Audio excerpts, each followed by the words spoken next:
Hello dear students, আজ আমি এসে গেছি ক্লাস 12 এর প্রথম ক্লাস নিয়ে। তো আজকে আমাদের প্রথম ক্লাসে আমরা জার্নিটা যেটা দিয়ে শুরু করব সেই চ্যাপ্টারটা হচ্ছে ক্লাস 12 এর চ্যাপ্টার 10 অর্থাৎ হ্যালো অ্যালকেন অ্যান্ড হ্যালো অ্যারিনস।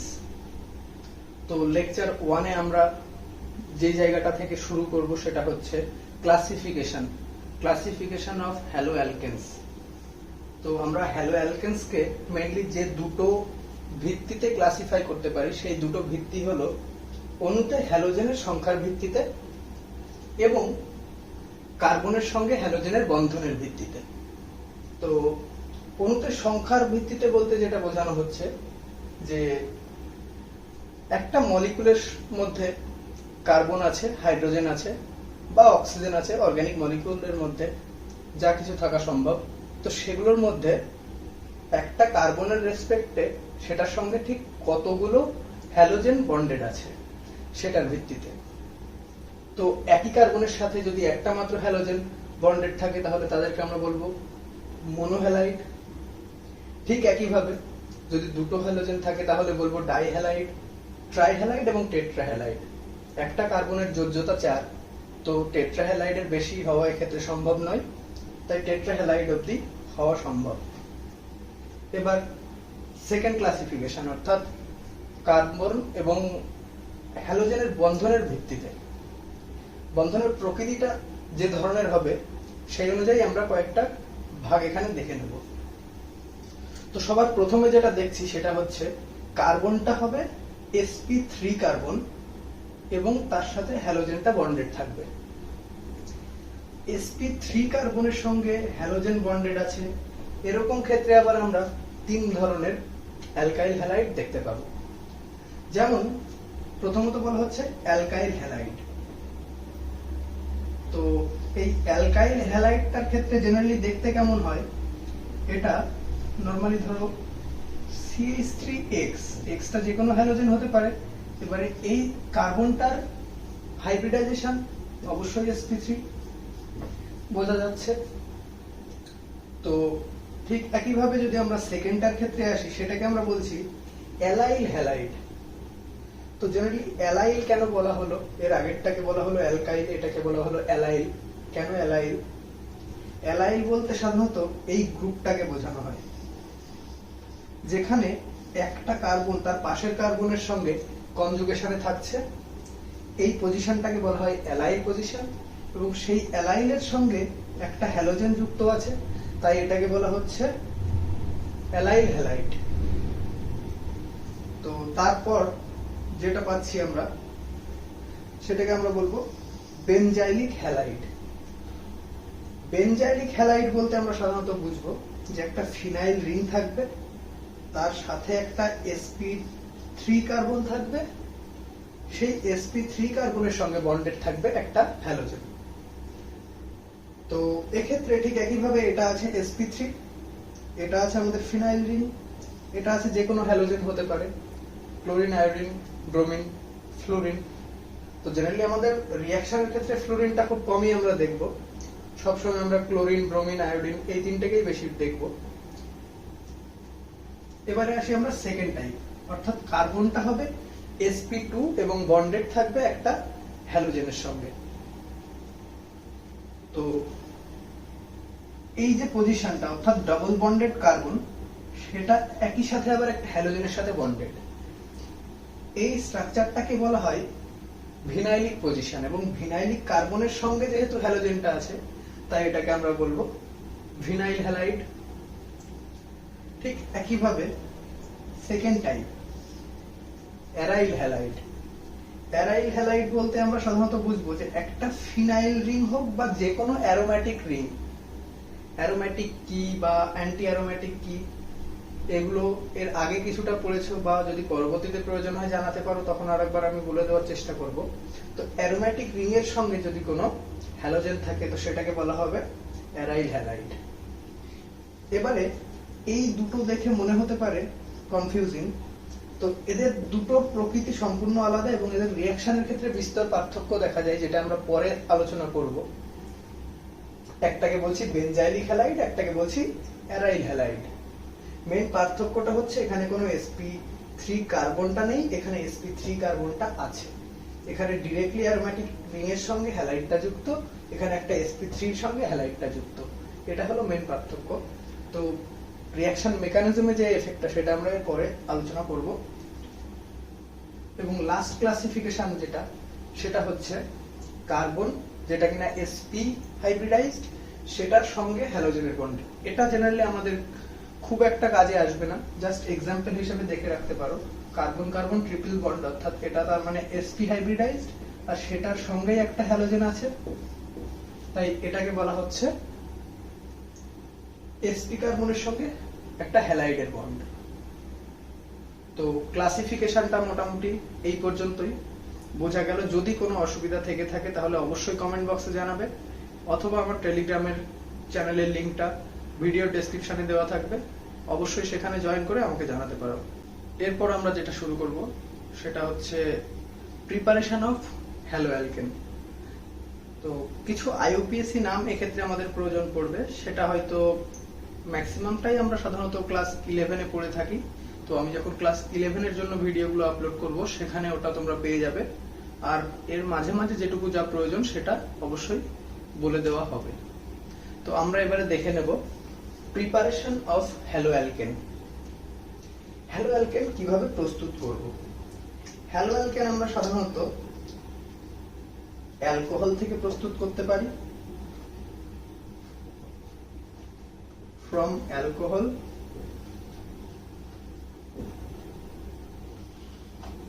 এছাড়াও আমরা সরাসরি হাইড্রোকার্বন থেকেও তৈরি করতে পারি।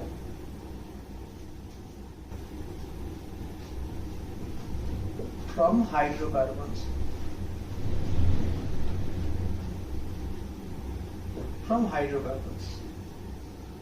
তো ফ্রম অ্যালকোহল, অর্থাৎ অ্যালকোহল থেকে আমরা কিভাবে এই হ্যালো অ্যালকেন তৈরি করব তার বিস্তর যে মেকানিজম এবং ডিটেইলড যে ব্যাপারটা সেটা আমরা খুব শীঘ্রই শিখব, এবং সাধারণত মেকানিজম সহ সেটা আমি বলে দেব।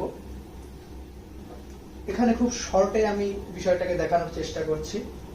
অর্থাৎ অ্যালকোহল বলতে আমরা যদি ধরে নিই যে সেটা 1 ডিগ্রি 2 ডিগ্রি 3 ডিগ্রি, সেটার উপর ডিপেন্ড করবে তাদের মেকানিজম, তারা কিভাবে যাবে, কি সলভেন্ট ইউজ হবে। তো সেটা আমরা মেকানিজমে করব, জাস্ট আমি টাইপটা বলছি। অর্থাৎ ROH মানে একটা অ্যালকোহল, সেখানে যদি আমরা হ্যালোজেন অ্যাসিড দিই অর্থাৎ HX, সেটা হতে পারে HCl, হতে পারে HI, হতে পারে HBr, HF হবে না। তো আমরা যদি অ্যাসিড দিই এটার মধ্যে, তাহলে এই এক্সটা জেনারেলি এটার জায়গায় ইনকর্পোরেট হয়। কেমন ভাবে? এই যে RX তৈরি হবে, এবং এই যে এইচটা থাকছে আর তার সাথে এই ওএইচটা মিলে জল তৈরি করবে। তো আমরা এভাবে হ্যালোজেন অ্যাসিড থেকে তৈরি করতে পারি অ্যালকোহল সাবস্ট্রেট এবং হ্যালোজেন অ্যাসিডের মাধ্যমে হ্যালো অ্যালকেন, যেটা RX।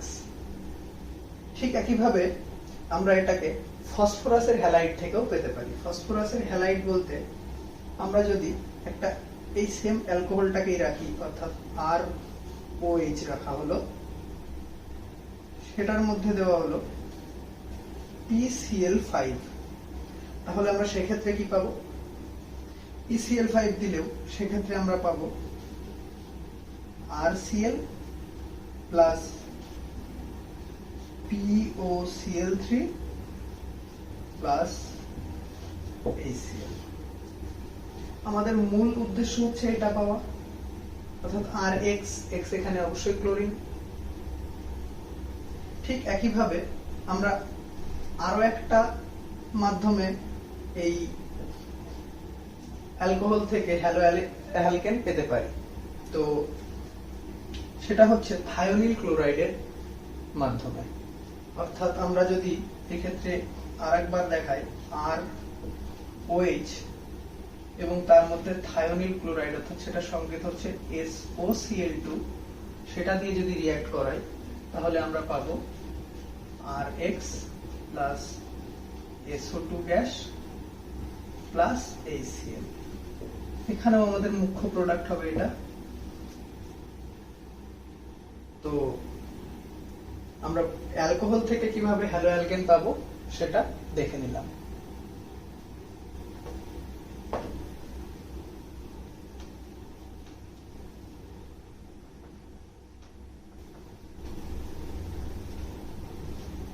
এরপর আসছি আমরা ফ্রম হাইড্রোকার্বনস। হাইড্রোকার্বন সাধারণত আমাদের সিলেবাসে যেটুকু আছে সেটা হচ্ছে কিছু স্পেসিফিক রিএজেন্ট এবং কিছু স্পেসিফিক নেম রিঅ্যাকশন। তো সেগুলো আমরা এখন আর আলোচনা করছি না, সেগুলো আমরা ধীরে ধীরে ক্লাস এগোতে এগোতে মেকানিজমটা সাধারণত কিছুটা বোঝা হয়ে যাওয়ার পর, একটু শিখে নেওয়ার পর তারপর আমরা এগুলো নিয়ে ডিটেলসে আলোচনা করব। তো আশা করি প্রিপারেশন পার্টটা বোঝা গেছে। এবার আমরা চলে আসছি আমাদের আজকের প্রথম ক্লাসের মূল পর্বে, অর্থাৎ যেখানে আমি সবচেয়ে বেশি পরিমাণে ফোকাস করতে চাইছি এবং যেটা সবচেয়ে বেশি গুরুত্বপূর্ণ তোমাদের জন্য, সেটা হচ্ছে নিউক্লিওফিলিক সাবস্টিটিউশন রিঅ্যাকশন।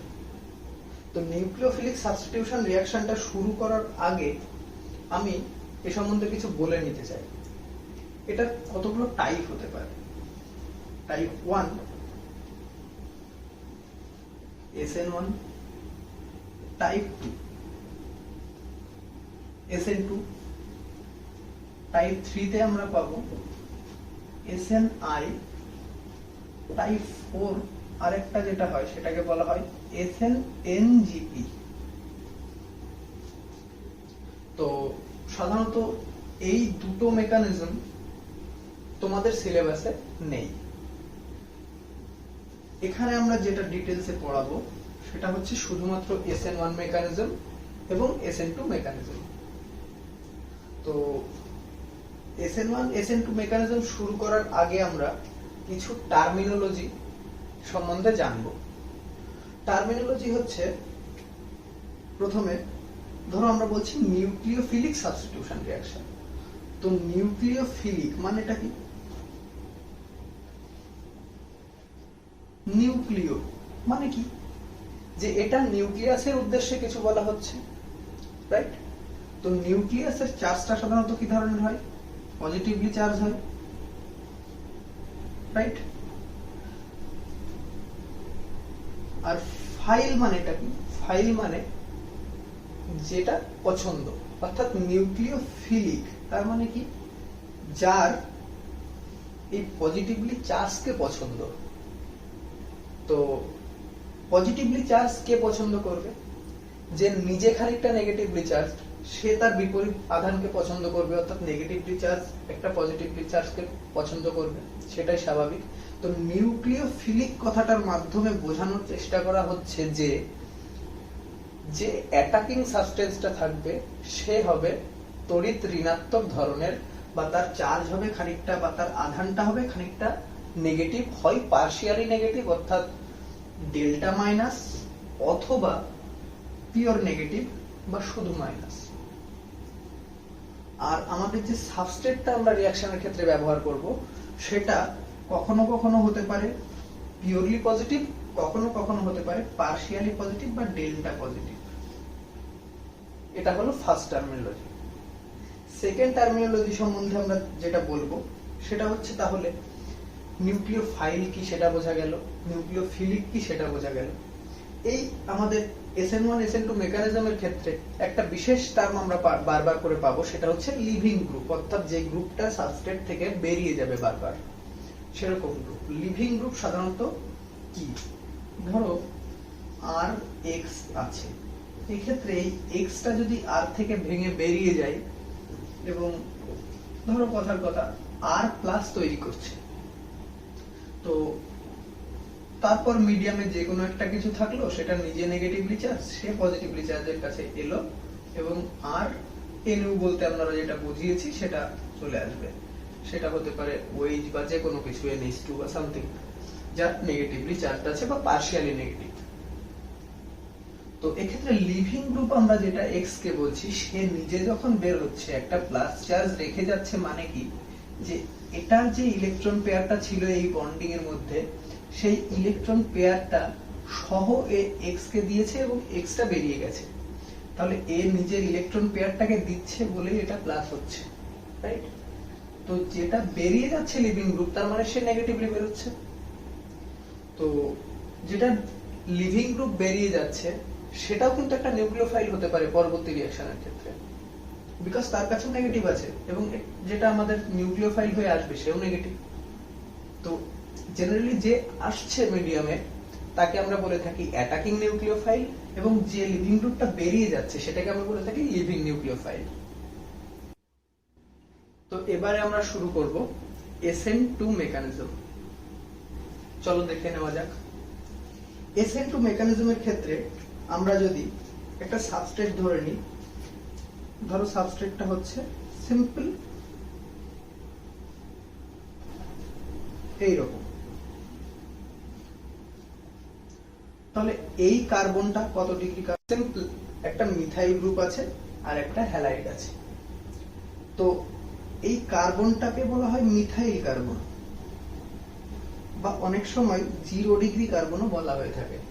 যেহেতু এই কার্বনের সঙ্গে কোনো কার্বনের বন্ড নেই, তাই এটাকে জেনারেলি মিথাইল কার্বন বা 0 ডিগ্রি কার্বন বলা হয়ে থাকে। এবারে এক্ষেত্রে যদি আমাদের মিডিয়ামে কোনোভাবে একটা OH, অর্থাৎ আমরা নেগেটিভলি চার্জ একটা নিউক্লিওফাইল ধরে নেব অ্যাটাকিং, সেটা OH হতে পারে, সেটা NH2 হতে পারে, বা যা কিছু, আমরা OH থেকেই শুরু করছি বোঝানোটা। তো সেক্ষেত্রে এই OH-টা এই ব্যাক সাইড অ্যাটাক থেকে যদি কার্বনকে যদি ব্যাক সাইড থেকে অ্যাটাক করে, তাহলে এই হাইড্রোজেনটা বের হবে।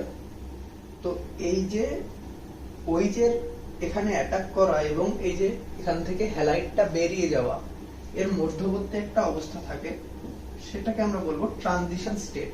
ট্রানজিশন স্টেটটা কেমন দেখতে হয়? ট্রানজিশন স্টেটটার অবস্থা থাকে খানিকটা এরকম।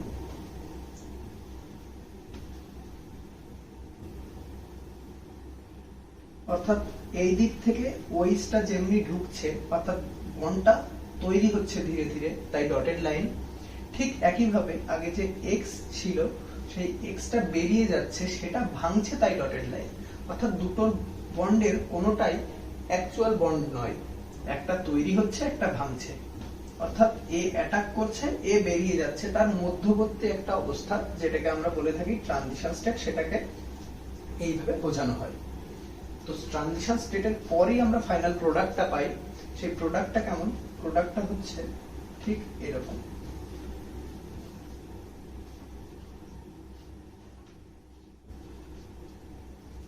এবারে আমরা যদি এই সাবস্ট্রেট থেকে প্রোডাক্ট অবধি ভালোভাবে খেয়াল করি, তাহলে আমরা দেখতে পাবো যে আমাদের সাবস্ট্রেটটা ছিল খানিকটা এরকম ধরনের। একটা যদি আমি ছাতার সাথে কল্পনা করি, যে এরকম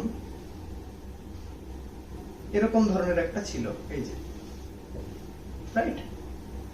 তো রিঅ্যাকশনের শেষে সেই জিনিসটা কেমন তৈরি হয়েছে? এইরকম ধরনের কিছু একটা তৈরি হয়েছে, যেটা সেই ছাতাটার উল্টানো একটা পার্ট, অর্থাৎ ঝড়ে ছাতাটা উল্টে গেলে যেরকম হয় সেই অবস্থা। তো এই যে মেকানিজমের মাধ্যমে এরকম একটা চেঞ্জ দেখা যায়, তার জন্য আমরা প্রোডাক্টে কি দেখতে পাই? ইনভার্সন লক্ষ্য করা যায়। ইনভার্সন আমরা লক্ষ্য করতে পারি।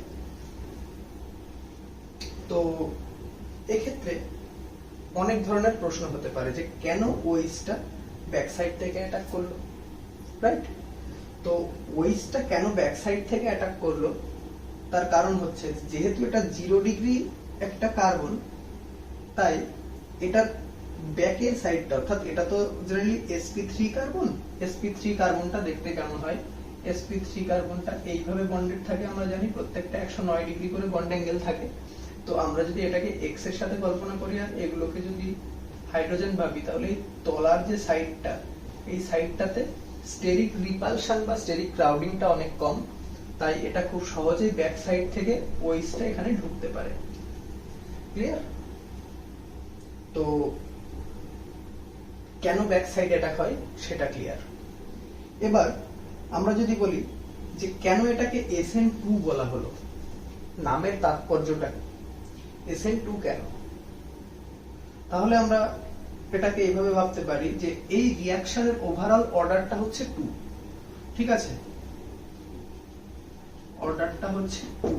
তাহলে একটা সেকেন্ড অর্ডার রিঅ্যাকশনের ক্ষেত্রে তার রেট আমরা কিভাবে দেখাতে পারি?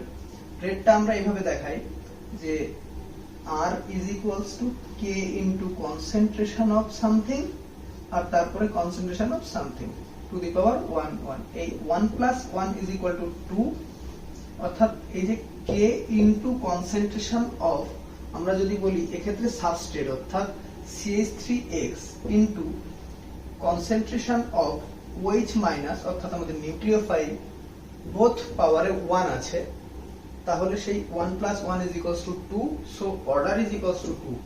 আর আমরা জানি যে S বোঝানো হচ্ছে এখানে সাবস্টিটিউশনকে এবং N দ্বারা বোঝানো হচ্ছে এখানে নিউক্লিওফাইলকে, অর্থাৎ নিউক্লিওফিলিক সাবস্টিটিউশন অফ অর্ডার 2।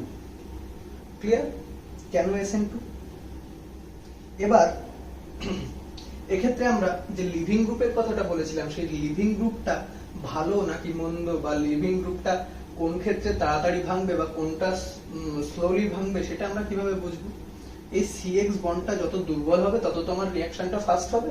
যেহেতু এক্ষেত্রে সেকেন্ড অর্ডার রিঅ্যাকশন, তাই একইভাবে আমাদের রিঅ্যাকশনের রেটটা যেমন ভাবে সাবস্ট্রেটের কনসেন্ট্রেশনের উপর ডিপেন্ড করবে, ঠিক একইভাবে আমাদের রিএজেন্টের কনসেন্ট্রেশন অর্থাৎ নিউক্লিওফাইলের কনসেন্ট্রেশনের উপরেও ডিপেন্ড করবে। তাহলে যে বেরিয়ে যাচ্ছে তার বেরিয়ে যাওয়াটা যত ভালো হবে তত ভালোভাবে ঢুকতে পারবে, তাহলে ওভারঅল রেটের উপরে এটারও একটা অবদান আছে, স্বাভাবিক। তো সেই অ্যাপটিটিউডটা কিরকম হবে? সবচেয়ে ভালো লিভিং গ্রুপ হবে এক্ষেত্রে I মাইনাস, তারপর হবে Br মাইনাস, তারপর হবে Cl মাইনাস। কেন? তো অ্যাকচুয়ালি এই লিভিং গ্রুপের ব্যাপারটা ডিপেন্ড করে পোলারাইজেবিলিটির উপর। যে লিভিং গ্রুপটা বেরিয়ে যাচ্ছে তার পোলারাইজেবিলিটিটা আবার ডিপেন্ড করে তাদের সাইজের উপর। তো আমরা সবাই জানি যে I মাইনাস অনেকটাই বড় Br মাইনাসের চেয়ে, এবং Br মাইনাসটাও Cl মাইনাসের চেয়ে অনেকটা বড়। তো যেহেতু সাইজ এখানে একটা ম্যাটার, তাই polarizability of I minus is greater than Br minus. So একইভাবে leaving group aptitude of I minus is greater than bromine and greater than chloride also.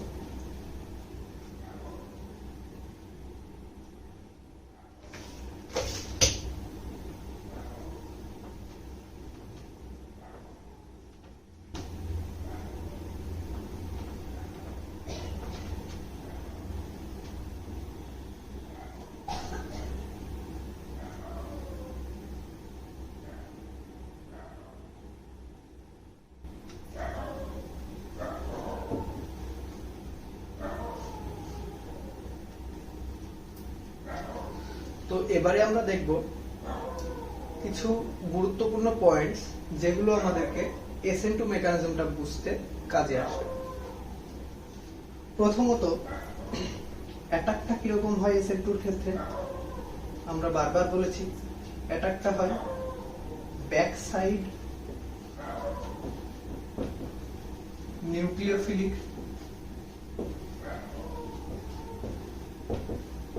Attack. Secondly, steric crowding is almost nil। আমরা যেটা দেখলাম, যেহেতু সবগুলো hydrogen ছিল সেহেতু steric crowding is almost nil।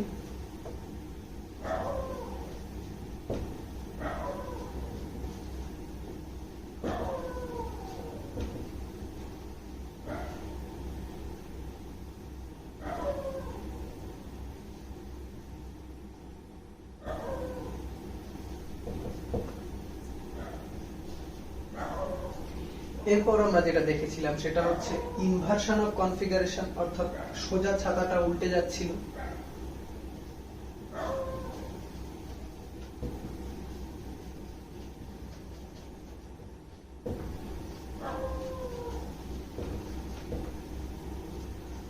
তো এটার পর আমরা যেটা দেখবো সেটা হচ্ছে খুবই গুরুত্বপূর্ণ একটা পয়েন্ট, সেটা হচ্ছে সাবস্ট্রেটটা কেমন হতে হবে।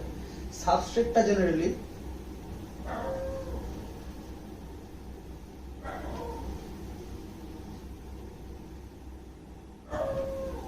যদি মিথাইল হয়, মিথাইল হ্যালাইড, তাহলে সবচেয়ে ভালো রিঅ্যাক্ট করবে। যদি 1 ডিগ্রি হ্যালাইড হয় তাহলে লেস, 2 ডিগ্রি হলে মোর লেসার, 3 ডিগ্রি হলে আরো কম। তো এই অর্ডারে SN2 রিঅ্যাকশনটা কমছে। যত বেশি স্টেরিক রিপালশন বাড়বে তত বেশি রেটটা কমতে থাকবে, স্বাভাবিক। তো এরপর যেটা আসছে সেটা হচ্ছে solvent effect. Solvent should B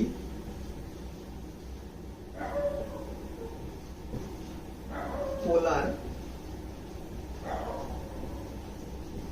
অ্যাপ্রোটিক। Solvent should be polar aprotic, অর্থাৎ আমরা যে মিডিয়ামের মধ্যে রিঅ্যাকশনটা করব সেটাকে পোলার হতে হবে, অ্যাপ্রোটিক হতে হবে। অ্যাপ্রোটিক মানে কি, যে সলভেন্টটা মিডিয়ামের মধ্যে কোনোভাবে অন্য কোনো সাবস্ট্রেট হোক বা আমাদের নিউক্লিওফাইল হোক তাদের সাথে হাইড্রোজেন বন্ডিং বা এই ধরনের কোনো দুর্বল বন্ধন তৈরি করতে পারে না, তাদেরকে বলবো অ্যাপ্রোটিক। আর যারা এই ধরনের দুর্বল বন্ধন বা হাইড্রোজেন বন্ধন তৈরি করতে পারে তারা হচ্ছে প্রোটিক। তো আমাদের সলভেন্টটা হতে হবে পোলার বা অ্যাপ্রোটিক। এমন কিছু সলভেন্ট হচ্ছে DMSO, DMSO, DMF ইত্যাদি।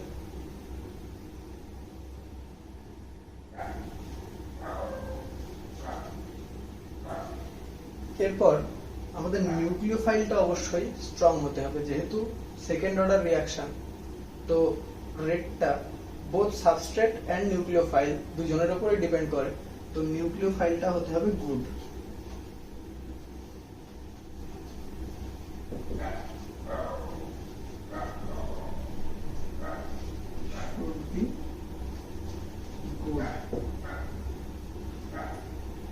আর লাস্ট অপশন সেটা হচ্ছে পুরো রিঅ্যাকশনটা একটা 5 মেম্বার ট্রানজিশন স্টেট এর মধ্যে দিয়ে যায়। 5 মেম্বার ট্রানজিশন স্টেট বলতে আমি বোঝানোর চেষ্টা করছি এই জিনিসটা যেটা আমরা এঁকেছিলাম থার্ড ব্র্যাকেটের মধ্যে, যেখানে একটা গ্রুপ ঢুকছিল একটা গ্রুপ বেরিয়ে যাচ্ছিল। তো 5 মেম্বার অর্থাৎ 1 2 3 4 5 5 মেম্বার একটা ট্রানজিশন স্টেট। তো এই ছিল আমাদের SN2 রিঅ্যাকশন সম্বন্ধিত কিছু কথা। তো এবারে আমরা শুরু করতে যাচ্ছি SN1 মেকানিজম। SN1 মানে কি, ঠিক একইভাবে সাবস্টিটিউশন নিউক্লিওফিলিক অফ অর্ডার 1।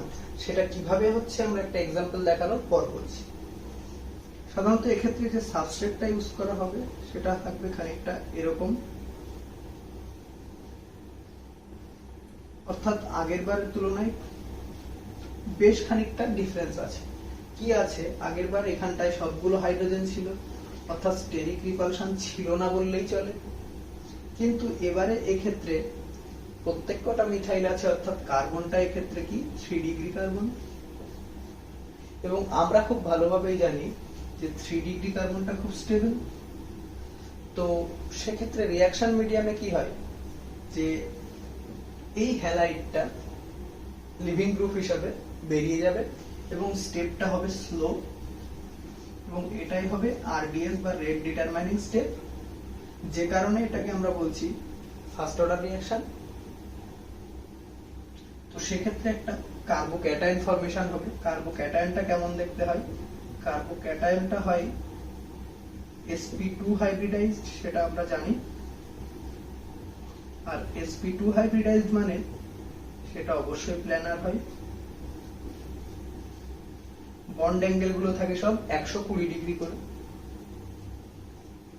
তো এটা আমাদের স্টেপ 1। এবার আমরা যদি স্টেপ 2 এর কথা ভাবি, তাহলে স্টেপ 2 তে কি হবে? স্টেপ 2 তে এই যে কার্বোক্যাটায়নটা ফর্ম করলো, এখানে নিউক্লিওফিলিক অ্যাটাক হবে। অর্থাৎ নিউক্লিওফাইলটা যদি আমি OH নিই, তাহলে আমি এক্ষেত্রে দুটো পসিবিলিটি আছে। কারণ এক্ষেত্রে একটা ফ্রি ক্যাটায়ন যেহেতু ফরমেশন হয়ে গেছে, সেটা একটা প্লেনে আছে ক্যাটায়নটা। তো ঠিক প্লেনের উপর দিকেও যতটা স্পেস, নিচেও ততটা স্পেস। আমি বোঝানোর চেষ্টা করছি যে এই ওইসটা ঠিক একইভাবে ক্যাটায়নের এই দিক থেকেও যেভাবে অ্যাটাক করতে পারবে, ঠিক একই অ্যাপ্টিটিউড নিয়ে এখান থেকেও অ্যাটাক করতে পারবে। তাহলে আমরা সাধারণত দু ধরনের প্রোডাক্ট পাবো এবং দুটোর স্টিরিও কেমিস্ট্রিটা হবে সম্পূর্ণ উল্টো। কেমন হবে দেখে নেওয়া যাক।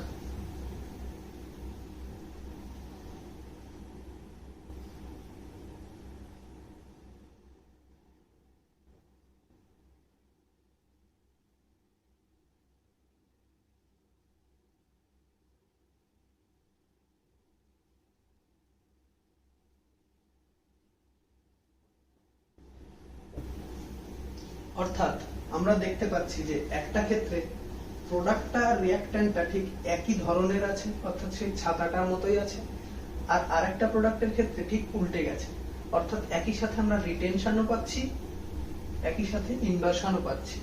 তো এই ক্ষেত্রে আমরা both retention and inversion of configuration দুটো আলাদা আলাদা প্রোডাক্ট পাই। এবং এই দুটোকে অ্যাকচুয়ালি একে অপরের এনানসিওমার বলা হয়, যেটা আমরা অবশ্যই পরবর্তী ক্লাসে পৌঁছানোর চেষ্টা করব যে এনানসিওমার কি। অ্যাকচুয়ালি স্টিরিওকেমিস্ট্রির পার্ট এটা, আরএস নোমেনক্লেচার। তো এখন সেগুলো বলে সময় নষ্ট করব না, পরবর্তী ক্লাসে বলবো। তো এই এনানসিওমার গুলো যখন সমান পরিমাণে তৈরি হয়, অর্থাৎ একই পসিবিলিটি এটারও যতটা এটারও ততটা, অর্থাৎ 50-50 রেশিওতে যখন তৈরি হয়, তখন সেই মিক্সচারটাকে বলা হয় ওভারঅল রেসিমিক মিক্সচার। অর্থাৎ সেটা অপটিক্যালি ইনঅ্যাক্টিভ হয়, সেটাও আমরা পরের দিন পড়াবো, চিন্তার কোনো কারণ নেই। তো কেন SN1 সেটা বলি। তাহলে আমরা বললাম যে এটা স্লো স্টেপ এবং RDS অর্থাৎ রেট ডিটারমিনিং স্টেপ। অতএব আমাদের রেটটা ডিপেন্ড করবে শুধুমাত্র সাবস্ট্রেটের উপরে,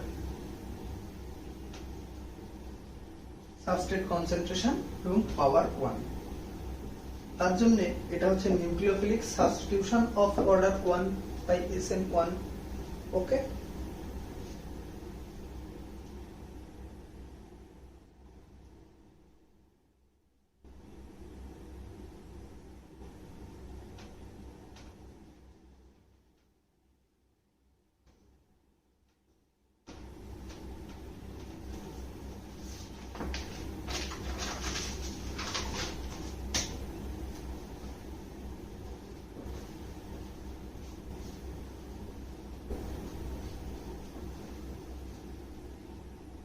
তো এবারে আমরা দেখে নেব SN1 রিঅ্যাকশন সম্বন্ধিত কিছু গুরুত্বপূর্ণ তথ্য।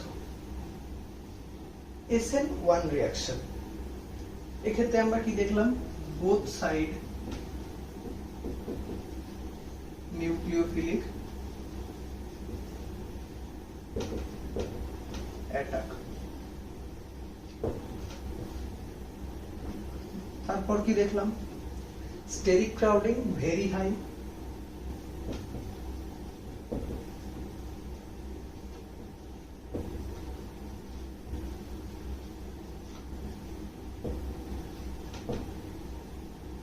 এরপর দেখলাম কার্বোক্যাটায়ন যেটা ফর্ম করবে সেটা আমরা 3 ডিগ্রি কার্বোক্যাটায়ন ফর্ম করে গেছিলাম, অর্থাৎ সেটা খুব স্টেবল। সো আমরা বোঝাতে চাইছি যে কার্বোক্যাটায়ন মাস্ট বি স্টেবল। অতএব কার্বোক্যাটায়নটাকে অবশ্যই স্টেবল হতে হবে, না হলে লিভিং গ্রুপটা সেখান থেকে বেরোবে না। দেন আসছি আমরা সাবস্ট্রেট। সাবস্ট্রেটটা যত বেশি হিন্ডার্ড হবে তত ভালো SN1 হবে, অর্থাৎ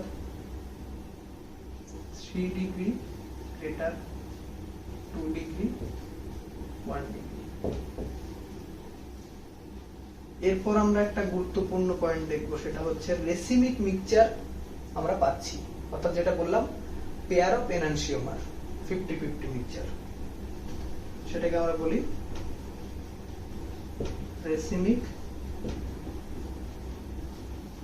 মিক্সচার। এবং সবশেষে আমরা বলবো সেই সলভেন্ট এফেক্ট, সেটা হচ্ছে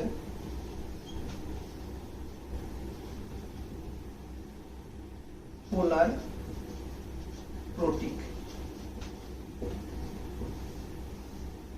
পোলার মানে যার পোলারিটি আছে, অর্থাৎ ডাইপোল মোমেন্ট হাই, এবং প্রোটিক মানে আগেই বলেছি যে সলভেন্টটা মিডিয়ামের মধ্যে সাবস্ট্রেট বা নিউক্লিওফাইল যে কোনো কারোর সঙ্গে দুর্বল হাইড্রোজেন বন্ডিং বা এই ধরনের কোনো দুর্বল আকর্ষণ বল তৈরি করতে পারে। যে আমরা অনেকটাই পড়লাম SN1 SN2, কিন্তু আমাদের কি কখনো মনে হয়েছে যে কেন SN2টা ব্যাক সাইড থেকেই হলো? যে শুধুমাত্র যে ব্যাক সাইডটা ফাঁকা ছিল তার জন্যই, নাকি ফ্রন্ট সাইড থেকে কেন হলো না? এটা তো ভাবা উচিত যে ব্যাক সাইড থেকে হলো ফাঁকা আছে বলে, কিন্তু ফ্রন্ট সাইডটাও তো তাহলে ফাঁকা, সেখান থেকে কেন হলো না? ফ্রন্ট সাইড থেকে SN2 কেন হলো না সেটা আমরা যেভাবে দেখানোর চেষ্টা করব, সেই মেকানিজমটাকে বা সেই পদ্ধতিটাকে সাধারণত বলা হয় স্টিরিও ইলেকট্রনিক রিজন। অর্থাৎ সেক্ষেত্রে খানিকটা স্টিরিও কেমিস্ট্রি দেয় এবং খানিকটা ইলেকট্রন বা তার ডেনসিটি বা রিপালশন থিওরি, এই ধরনের ব্যাপারগুলো তার মধ্যে আসছে। অর্থাৎ আমরা যদি একটা Rx কে এইভাবে দেখাই, সেটার ব্যাক সাইড নিশ্চয়ই এই দিকটা, ব্যাক সাইড থেকে তো রিঅ্যাকশন হয় সেটা আমরা জানি, কিন্তু ফ্রন্ট সাইড থেকে হলে কি অসুবিধা সেটা দেখব। যদি আমার একটা নিউক্লিওফাইল ধরো ফ্রন্ট সাইড থেকে এই কার্বনের দিকে অ্যাপ্রোচ করছে, তাহলে আমরা বলেছিলাম নিউক্লিওফাইল এবং লিভিং গ্রুপ দুটোই same partially negative charge or fully negative charge বা পিওর নেগেটিভ চার্জ। সো একটা কার্বনের পাশে যে লিভিং গ্রুপটা আছে, ঠিক সেই দিক থেকে অর্থাৎ ফ্রন্ট সাইড থেকে আরেকটা নেগেটিভ চার্জ অ্যাপ্রোচ করতে গেলে ইলেকট্রন ইলেকট্রন রিপালশনের মাধ্যমে অ্যাটাকটা কখনো ফেভারড হবে না। কিন্তু যদি ব্যাক সাইড থেকে অ্যাটাকটা হয়, তাহলে সেই ইলেকট্রন ক্লাউডটার ঠিক উল্টো দিক থেকে নিউক্লিওফাইলটা অ্যাটাক করতে পারছে সাবস্ট্রেটে। তো সেই কারণেই SN2 occurs only from the back side, not from the front side.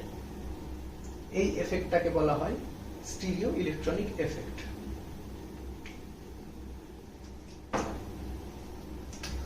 তো ডিয়ার স্টুডেন্টস, আজকের ক্লাসটি এই পর্যন্তই। দেখা হবে আমাদের পরবর্তী ক্লাসে, আমরা এখান থেকেই কন্টিনিউ করব। আর এই ক্লাস সম্বন্ধিত যে কোনো প্রশ্ন বা ডাউট যদি থেকে থাকে, তাহলে তোমরা কমেন্ট বক্সে জানাতে পারো, অথবা টেলিগ্রাম চ্যানেলে জয়েন করে সেখানে তোমরা আমাকে জানাতে পারো। আমি চেষ্টা করব খুব দ্রুত সেটার সলিউশন তোমাদেরকে পৌঁছে দেওয়ার। ধন্যবাদ।